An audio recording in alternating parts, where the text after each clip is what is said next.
I did not want to be an independent, and I'd often thought about it. But the problem is that you're kind of excluded from the party system that monopolises local government.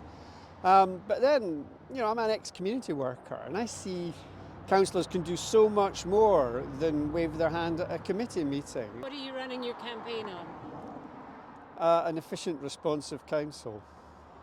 And how do you think you would be able to do that as one independent councillor?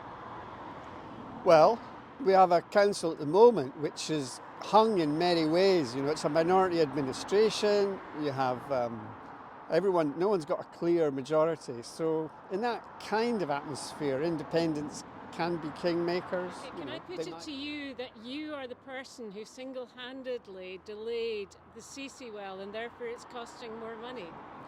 I think it was badly budgeted from the beginning. I mean, £7 million was what they said it would cost in 2015.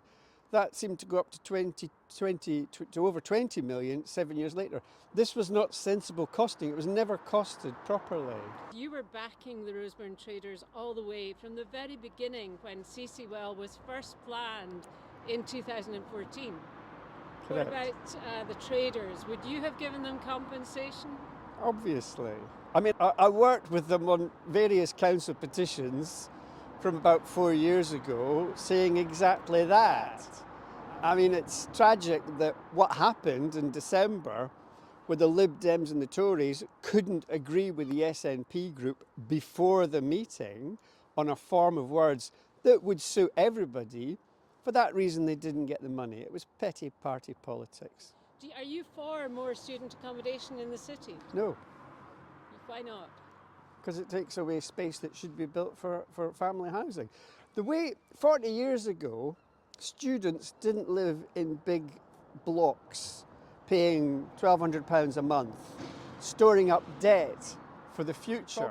I've written to all the universities, none of them do student lodging schemes. The council could work with them to create something very suitable. But there's so many ways you can solve Edinburgh's accommodation crisis, and building ever more massive blocks of student accommodation isn't the one. Up until 2015, the council had a policy of quiet roads and off-street cycling, off Main Street, and paths that were close to where pedestrians. And for many cyclists, that was good. One of the joys of cycling is not fighting your way up a main road with thousands of cars drifting by. Even if you're in a protected track, there's still 20,000 vehicles next to you. Noise, dirt, pollution. I mean, the joy of cycling is being at one with nature, and travelling on a busy main road, for me, isn't being at one with nature. But what about commuting traffic? Cyclists who are commuters, they want to get there as fast as possible. So if you look at how people commute to where I live, they do not come down Corstorphine Road. Most of them come through the parks, through the golf course, through the quiet bit of Ball Green. They come through Roseburn Park. I'm not sure that what we have in Edinburgh is ever going to be like Holland. There are various reasons why people don't cycle. I mean, I love cyclists. I like more people to cycle, but there are many reasons why people don't. Two key factors in Edinburgh are the weather and the number of hills.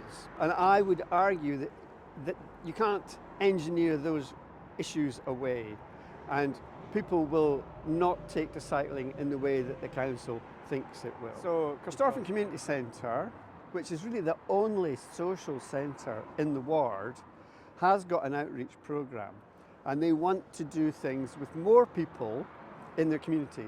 And so if people want to come and want to get involved in some kind of social activity, Corstorphine Community Centre is ideally placed for that kind of thing, because they'll run outreach workshops. And as a councillor, I can pull together groups of people to partake in these activities.